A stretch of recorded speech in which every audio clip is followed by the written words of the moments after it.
How's everybody doing? Good.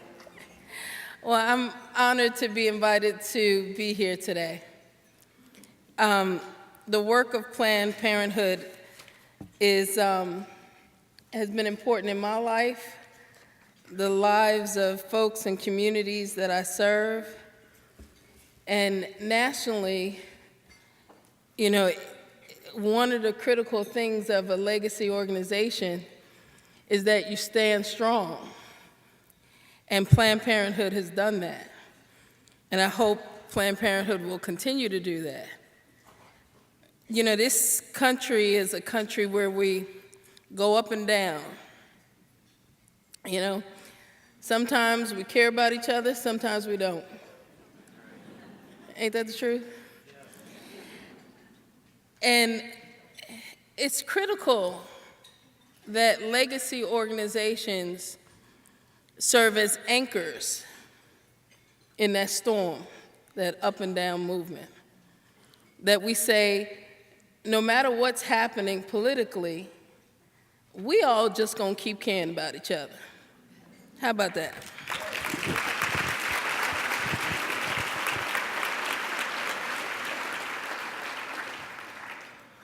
So in coming to talk to you today, I got to preface what I'm going to say by explaining to you guys that I'm from Brooklyn, New York, originally. So everything I say has kind of a Brooklyn bend on it, okay? This is my first time in Portland, Oregon. I've been up to Seattle, Washington before, and I thought that was Portland, Oregon.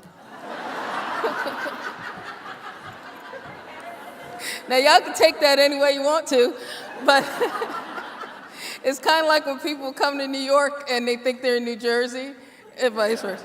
Okay.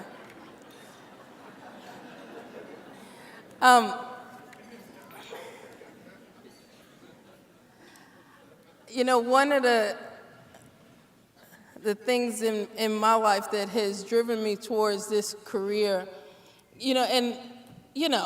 look, let me tell you something about careers. You go to school, you graduate, you try to do the best you can, all right? And at the end of the day, somebody says you have a career. That's pretty much how it's been in my life. People ask me, did you plan this path, And said, did you think you would be out on mobile medical units for 33 years? No, I'm sorry, for 15 years. You see how long it's feeling? 15 years. Out on mobile vans, under bridges, in public housing.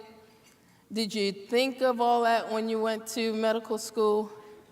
No.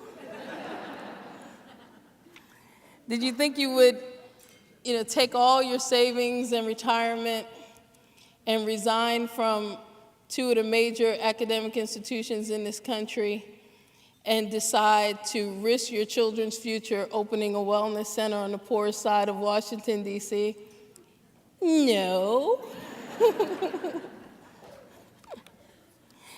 Well, why did it happen? Because one of the things that, for me, that I did think about, and the thought came to me very early, I think it's the reason I'm a pediatrician, because I remember being like 4 years old, realizing that something really sucked about the healthcare system where I was living. Now, I didn't use those words, except for maybe one of them. You can guess which one. But I knew something was wrong, because where I grew up in Brooklyn, we had public clinics.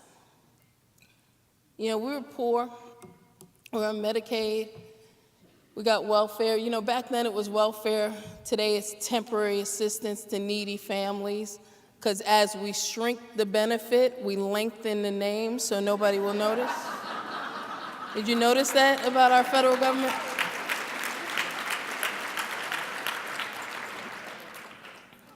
Well, when I was on welfare as a kid, I was sick a lot. I had strep, scarlet fever, constantly sick. And I'd have to go to the clinic, you know. And my mom would take us down there, and it smelled bad. And I was sitting next to people who, some were drunk, some were throwing up, and we would each get our temperature taken in a big room. There's no privacy. And as a little chubby girl in a big room with your neighbors, and they're taking your rectal temperature, it ain't so cute. And I didn't know why it felt bad. I just knew it felt bad. The place I'm supposed to go to feel better actually felt bad just even walking close to it. You know, when mommy would go up those blocks, I remember that feeling like, oh my God, I hope we're not going, oh gosh, jeez. So much so that I'd rather lie about being sick. Marianne Williamson said, our deepest fear is not that we're inadequate. Our deepest fear is that we are more powerful beyond measure. It's true, right? Sometimes the thing that's holding us back is that deep inside of ourselves, we know that this is unjust. We know it. And we know that we have the ability to change it. The hardest thing is taking advocacy and shifting it into action. You can talk for 20, 30 years, right, about all the people you know who are not getting this or that. But when are you going to pick up a shovel? When are you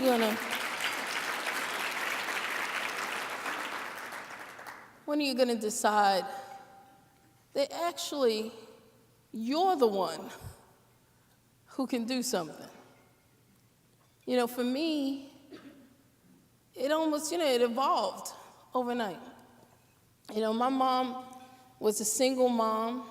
Actually, she was married to my father. He just left when we were 3 years old. So somehow, in a black community, when your old man leaves, you're single, all right?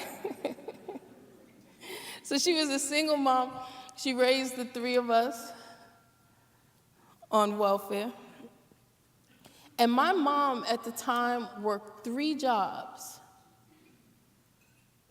on welfare. She violated federal law. If there's anybody here from the FBI or the IRS, you didn't hear me say that. But at the time in our country, it was actually illegal to get public assistance and to work. In many of our states now, it's close to illegal. Those 3 jobs she worked, she cleaned hospitals, the bedpans and things in the operating rooms after surgeries. She worked in a restaurant, and she worked as a dispatcher for a cab company overnight. And I always said to her, I said, Mom, I sure hope that you worked in that restaurant before the hospital. Visualize.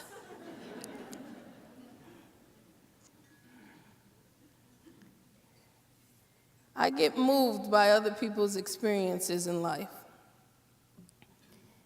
And one statement that moved me was, first they came for the Jews, and I did not speak because I was not a Jew.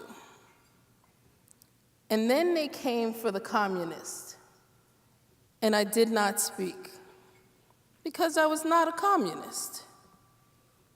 And then they came for the trade unionists. And I did not speak because I was not a trade unionist. And then they came for me. And there was no one left to speak. We have to speak. Your mission is not just about reproductive health, although that brings us all together. It's about justice. It's about social justice. Healthcare is the single leading inequality in the United States. But it links, thank you, it links very directly to the 4 other major inequalities of social justice in the United States. Lack of access to health care links to lack of access to education, which links to economic injustice, which links to environmental injustice, and that links to legal injustice, both on the criminal and the civilian side. Now let's talk about how. So my mom's working those 3 jobs. She's getting paid under the table. Do y'all know what that means? Yeah? Now, don't tell me this is an East Coast thing, huh? Nobody on the West Coast slips a little under the table? Come on. So, get right. So getting paid under the table, you don't exchange Social Security numbers, if you know what I mean. And she would work these jobs. And once a month, we would have to go down to the welfare office. And she would dress us all up. And we'd have to present ourselves in front of people who knew nothing about my mother. And again, this little girl, I'm looking at these people.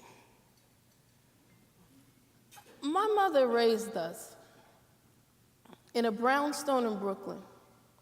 We had no heat. We had no hot water. We had no bathroom. So every day, we'd be the first kids at school, right? We'd be knocking at the door of the school. The teachers would come to the door and they would say, "Those Wilder kids, they love learning." Well, we loved peeing too, and they had a bathroom.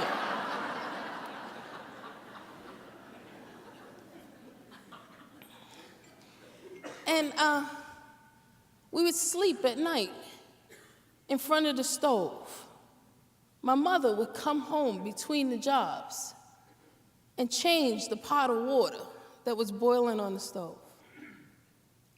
But once a month, we had to go downtown. And there in front of us, we had to meet with a young white lady. It was one of the only white people I had ever seen in my life. Right? She was young, in her 20s or something. She didn't have any kids. And she would ask my mother, "Do you wash your children? Do you feed them?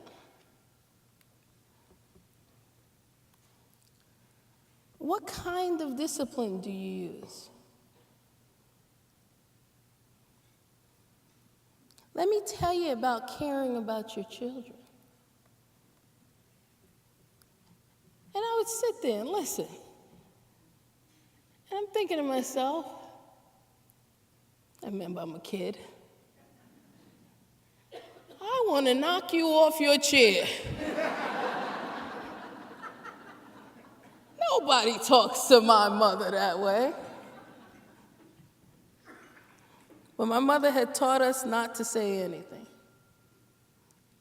Not to mention that our father was a bum, laying in the street on the subway grates that we would take to go to school. We would have to stand there and not acknowledge that that was our father. Because if people knew, they would think less of us and less of our mother. Somewhere in that time, Gloria decided, I don't like shutting up. I remember standing, we're waiting for the train to come. My father's on the ground. And the kids are running around him, they're kicking him. He's a bum. And my sister's older than me. I'm in the middle. My brother's younger. And we're all holding hands. We were taught to hold hands until the train opens up. And train comes into the station, and the wind blows. And my sister noticed my father. She looks down at me and she says, don't say anything. Daddy's there. And so as I had been trained, I look at my brother and I said, Gegi, don't look. Don't say anything. So of course, all three of us look. And the train comes into the station, the doors open, we rush in, and I turn around and I peek my head out, and my father winked at me. That was one of the last times I would see my father. And as those train doors shut, I winked back.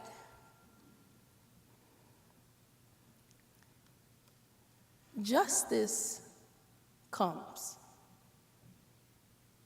And for my mother, justice came when she was hired as a clerk for the District Attorney's Office of Manhattan. All of a sudden, she had herself a government job. And we had this thing called benefits. I don't know if you guys have heard of it. It's amazing. We had a card, right? Blue Cross Blue Shield. We could take it anywhere. And for the first time, we weren't hiding the card like we had to hide our food stamps and our Medicaid card. My mother worked for 33 years for the District Attorney of Manhattan. And because of the strength of our mother, my brothers and sister and I have earned 3 bachelor's degrees, 3 master's degrees, 2 PhDs, and 1 MD.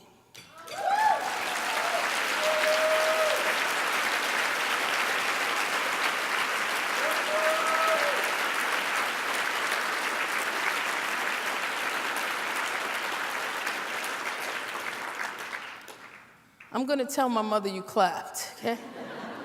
She's at my house watching my 4 kids so that I can be here today. She's going to like that. She's the roller. That's what she calls herself, the roller.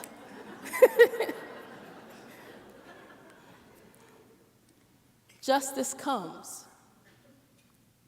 okay? And so for me, I was actually the first in my family to graduate from high school. And so when I showed up at Howard University, we didn't even know what a dorm was. I slept on the lawn for 2 weeks because we didn't know you had to apply for housing.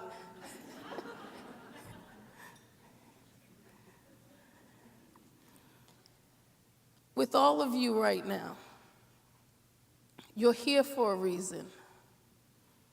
Now, writing the check is important. Don't get me wrong. Write the check, all right? It's being matched, $500. I mean, it's amazing. But even more important than writing a check is starting to think to yourself, why am I here? and I don't just mean in this room, I mean really here. What is the purpose of life? If life is about just taking care of yourself, then you could do that in a very small room with a big TV. You know what I'm trying to say?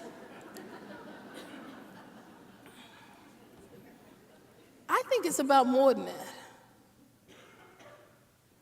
I think it really is about this universal justice.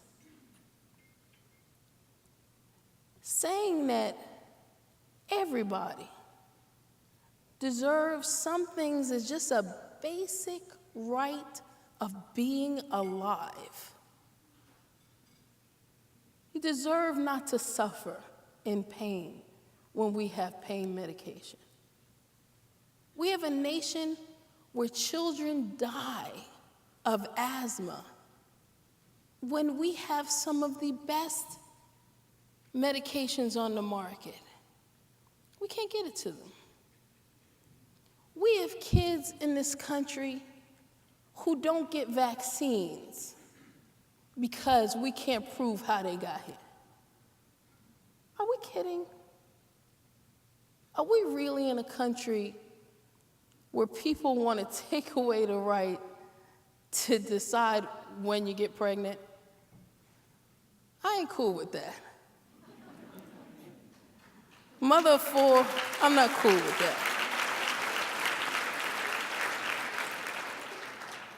One of the biggest blessings I've had is being able to give birth to my 4 children, raise 6 children, be the pediatrician to hundreds of children, and be able to decide when I did all that. And I have to thank some Planned Parenthood folks in New York City for helping me with that. If equality is our goal, equity is the path. And equity starts when you start looking at your neighbor and start being honest about what's happening in your community. I come from a place in Washington, D.C., I was explaining to those guys this morning, where we have the haves and the have-nots. There's no middle. Middle's gone, okay? On one side of our city, we have 7 major academic institutions and hospitals, 4 trauma centers. Other side of the city, we got 1 community hospital. We got the rich side of the city, we got the poor side of the city. You guys see on the news the rich side of the city. You've seen it very clear. Now, they crazy. That's what Congress is. But they got lots of resources. And you need lots of resources when you're cray-cray.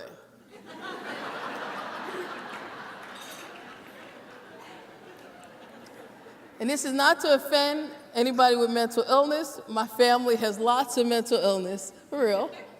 My sister has schizophrenia, my daughter is bipolar. But this is a different kind of crazy we're talking about. This is the kind of selfish craziness that makes you just wonder, how big is the room and the TV they got? Because they're only paying attention to themselves. On the other side of the city, now 36% of the children live on that side of the city. And they had no health care to speak of. It was only 2 years ago that I was invited to be part of a team to help negotiate to get the 1 pediatric ER open on that side of the city. Until that time, I had been a pediatrician in Washington, D.C. for over 17 years, and we used to advise patients on that side of the city, moms, in the middle of the night, when their kid was having an asthma attack or something was happening, to call a cab instead of an ambulance. Because if they called the ambulance, they'd be taken to that hospital, which had no pediatrics. and they're likely not to have a good outcome.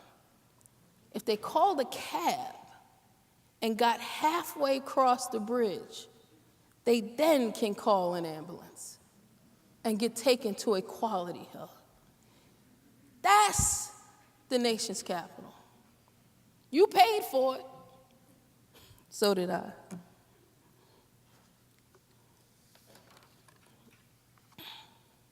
Today, we're at a stage in our country's history where we have now passed the single most important piece of social justice legislation since the Voting Rights Act.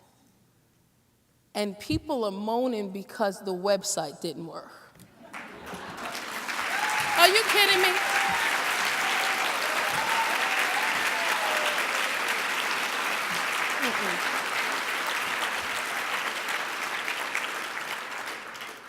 Are you kidding me?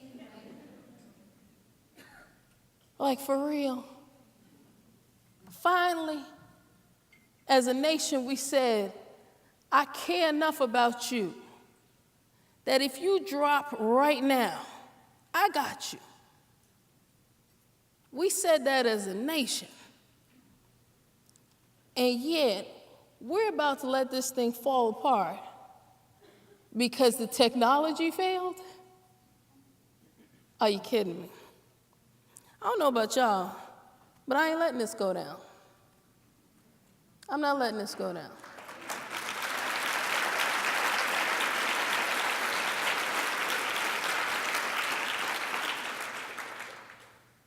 All those people who are worried about whether somebody's going to get a birth control pill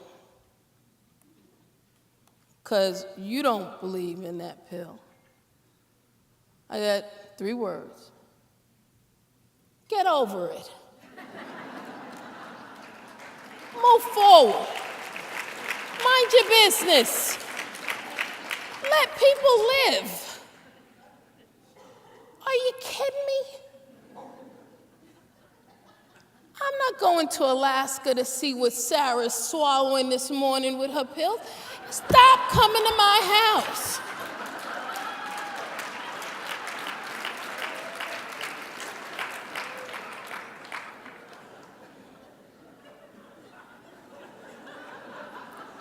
Sorry, I told you there'd be a little Brooklyn in this. I apologize.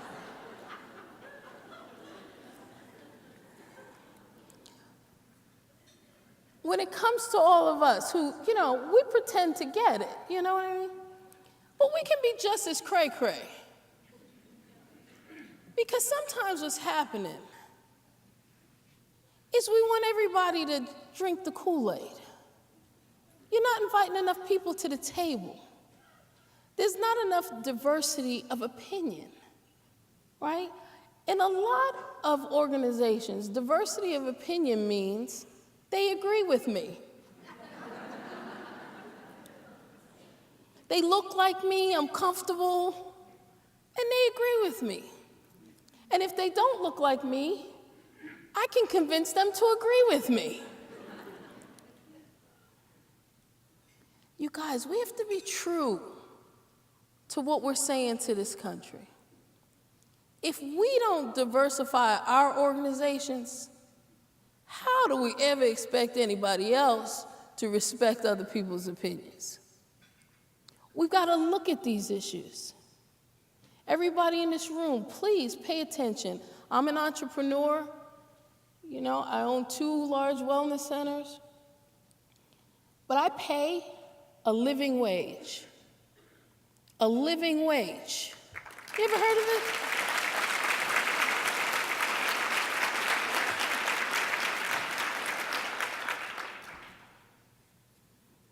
When the cleaning company wanted the contract for our business, one of my requirements was that the person who they hired, who was somebody who I said, you need to hire them if you want our business, had to be paid a living wage. I don't care what you're paying anybody else. But she can't clean our wellness center and walk out poor. It's just not how we roll. Sorry. So you got to make a choice. Does the $3,000 a month I pay you make it worth you paying her $12.50 an hour? It was worth it. It makes sense. Right now in the United States, the minimum wage is still a poverty wage. You guys in Oregon, you have one of the highest minimum wage, the second highest in the nation, $9.10. Right? That's good, but I got a but for you. Still, working full-time at your minimum wage, a mother with 2 children still is below the poverty level. She qualifies, like my mom did, for Medicaid, food stamps, daycare subsidy. Then, the day you give her a raise of a penny, she's cut off of all of that. And she can't keep the job. Because her kids now have gotten kicked out of daycare. There's no food subsidy. And the Blue Cross Blue Shield you're offering her wants a $20 copay. Let's stop acting like we don't know this math. This is the simple math. Your 3rd grader can do this math. We have to be true. We have work to do too. All of our organizations should commit to a living wage, not just for our employees, but also for the employees of folks who are sending in contractors. Talk to them about it. Help them. You can get there.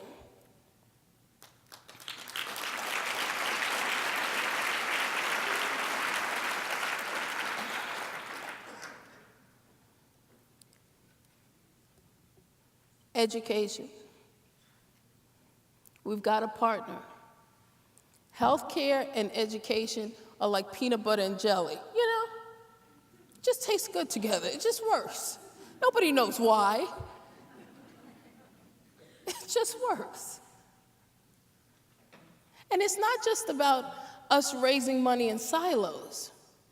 We should be raising money together. Partnerships. Partnerships require that we respect each other's strengths, right?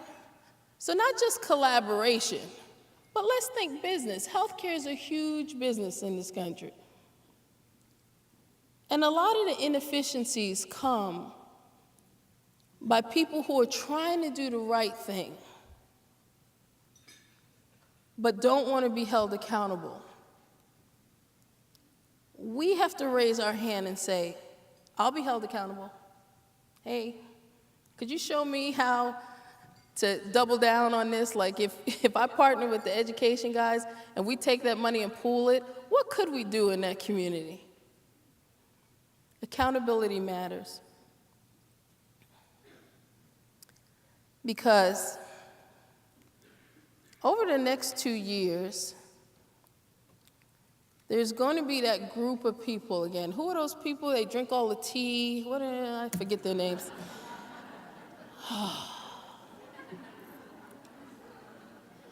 But they watch big TVs in little rooms. And they drink tea. And then they step out. And they seem to know what all of us need, even though they've never met us.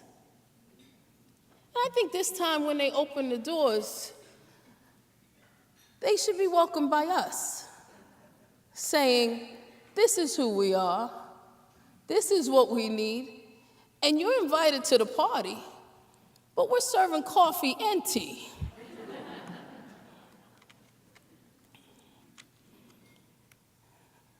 I appreciate all of you. It's not easy what we're trying to do.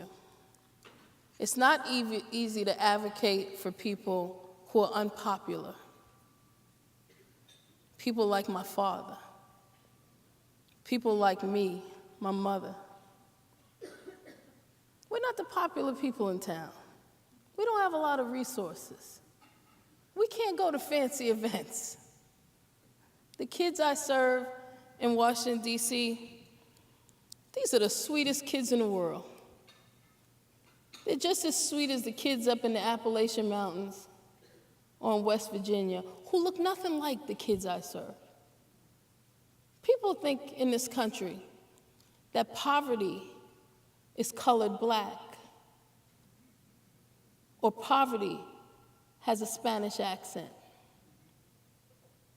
The leading group of poor children in this country are white children.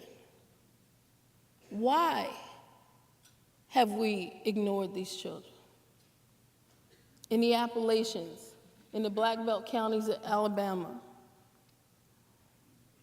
why do we so need to see the stereotypes of our mind that we do not open ourselves up for a reality of a nation that has long ignored its own?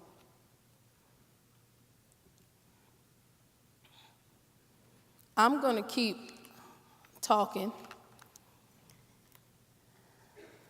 I'm going to keep opening wellness centers and giving shots and coming under bridges or whatever, homeless shelters. There's lots of them. I'll go.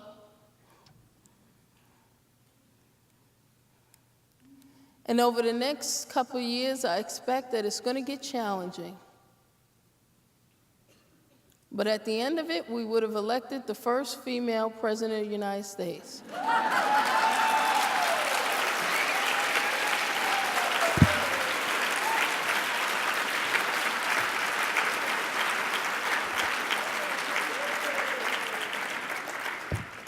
And I'm cool with that.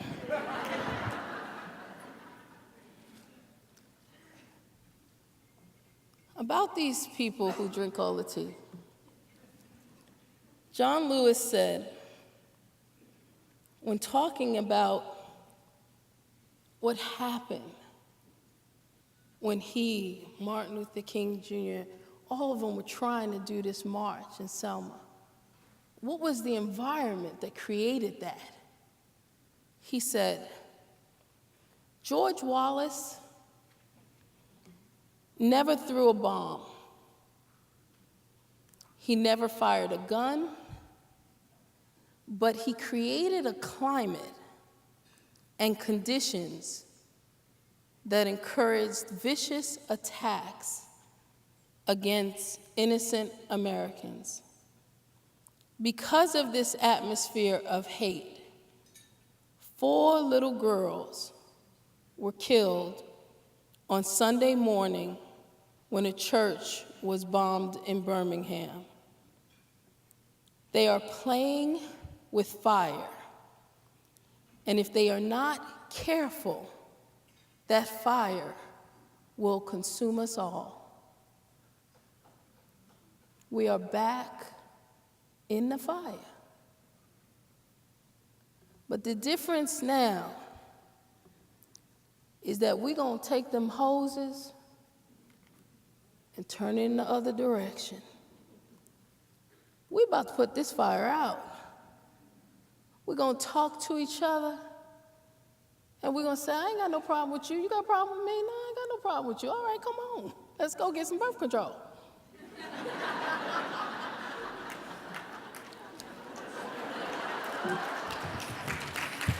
I'm going to close by telling you a simple story. In my life, one of the things that helped empower me to know that I could do something, I didn't know what it was one day, we grew up real poor, so we ate at the schools. We ate breakfast and lunch at school, and on the weekends, we didn't have a lot of food. So there were some weekends we really didn't eat. And this one Saturday morning, my mom woke us all up, as she did every Saturday, and she said, we got to go look for pennies. All right, so we all got dressed, We started walking around the neighborhood. We came back like an hour later. And all together, between me, my brother, and my sister, we gave Mom all the little pennies, nickel we found. And it added up to 96 cents. And she put it in this little plastic bag. And she gave it to me and my sister. And she said, take it to Duke. Ask Duke to give you a 1/4 pound of bologna, 1/2 pound of that cheese, and a bag of bread. And I was so excited, because I loved fried bologna. Oh my God. My sister, on the other hand, she's the glamorous one of us. She's like, I ain't going to get no bologna. So we walked down to Duke's store. Duke was the store owner. He owned a little store in the corner, black man. He's the only person who had like a store. And we walked down to Duke's store, and my sister waits outside. And I'm hungry, so I go right on in. And I go to the counter and I said, Duke, Mommy said to give me a 1/4 pound of bologna, 1/2 pound of that cheese, and a bag of bread. And Duke looks up in the back to his counter guy and he says, hey, Shorty, get her that 1/4 pound of bologna, 1/2 pound of cheese, and a bag of that bread. And I'm standing there waiting, and I got my hands on the bag of pennies in my pocket. And as I'm waiting, the door to the store goes flying open, and kids from the neighborhood come running in. They're getting chips and ice cream and peaches. And now all my friends are lined up behind me. And I'm looking at Duke. And I'm thinking to myself, they're going to know I'm poor as soon as I take out this bag of pennies. And Duke looks at me. And I take my hand and I bring it up with the pennies. And he takes his big hand and he puts it over. And he scoops the bag out of my hand and puts it under the counter. And Duke said, hey, Shorty, bring her that pound of bologna, pound of cheese, that bag of bread, some of that milk and ice cream, and a couple of those bags of chips. And I'm looking, and I'm silent, because I know I got 96 cents. And Shorty gives Duke this big bag of groceries, and Duke takes the bag and pushes it forward towards me. And it's pushing up against my stomach. And I put my hands around the bag, and Duke nods, and I start to walk towards the door. And Duke says, hey, Gloria, tell your mom I said hi. And I'm like, okay. And as I'm getting ready to go out the door, he says, oh, and don't forget your change. And he handed me a 1/4.